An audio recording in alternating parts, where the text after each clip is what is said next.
সংসারের জন্য আপনি যতই কিছু করুন, সারা দিন বা সারা রাত জেগে আপনি কাজ করুন, দিন শেষে আপনার মূল্য থাকবে জিরো। ঠিক তেমনই হয়েছে আমার সাথে।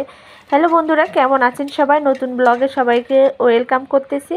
তো বন্ধুরা, আজকে আমি রান্না করব কচুরমুখী দিয়ে আর আর আলু, কচুরমুখী আলু দিয়ে আর পার্শে মাছ দিয়ে। কীভাবে রান্না করি, এর ভিতরে জিরা সরিষা অ্যাড করে দিব বেটে। তো কীভাবে কি রান্না করি সেটা আপনাদের সাথে শেয়ার করি আর আপনাদের সাথে কিছু গল্প বলি।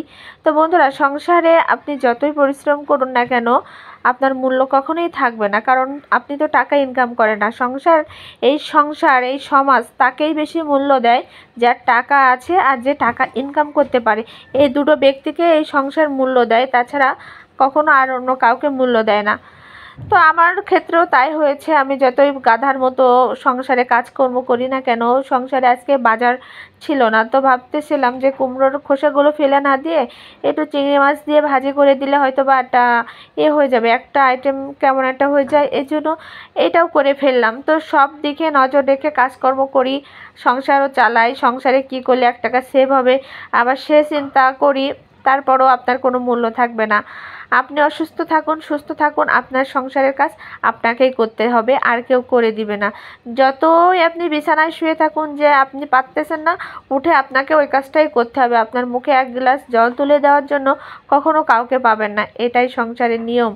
ওই যে বললাম, আপনি তো টাকা ইনকাম করেন না। আপনি যখন টাকা ইনকাম করবেন, তখন আপনার আত্মীয় স্বজন, ভালোবাসার মানুষের অভাব হবে না। কারণ তেলওয়ালা মাথায় তেল দিতে মানুষ পছন্দ করে, যার মাথায় তেল থাকে না তার মাথায় কেউ তেল দেয় না। তেলওয়ালা মাথায় তেল দিতেই মানুষ পছন্দ করে। তো সমাজের এটাই নিয়ম। এটা ভেবে যতদিন ভাববেন ততদিন দুঃখ কষ্ট পাবেন। দুঃখ কষ্ট ভুলে সংসারে গাধার মতন কাজ করে যেতে হবে। তো কোনো কথা না শুনেই আর মন খারাপ না করেই চল রে মন বলে কাজ করা শুরু করতে হবে, এটাই আর কি। তো যাই হোক, আমার স্বামীটার আমার রান্না বান্নাটা পছন্দ হয়, সে খেতে খুব পছন্দ করে আমার হাতের রান্না। আর মোটামুটি রান্নাটা হয়তো বা ভালো হয়, আমি নিজেও খাই, আমারও খুব ভালো লাগে। তো বন্ধুরা, আজকে ব্লগটা কেমন লাগলো, অনেক দুঃখ কষ্টের কথা শেয়ার করলাম, কেউ কিছু মনে করবেন না। ভুল ত্রুটি হলে অবশ্যই ক্ষমা করবেন। আবার দেখা হবে নতুন একটা ব্লগে, ততক্ষণ সবাই খুব ভালো থাকবেন। আজকের মতো ভিডিওটা এই পর্যন্ত। সকলকে টাটা, বাই বাই।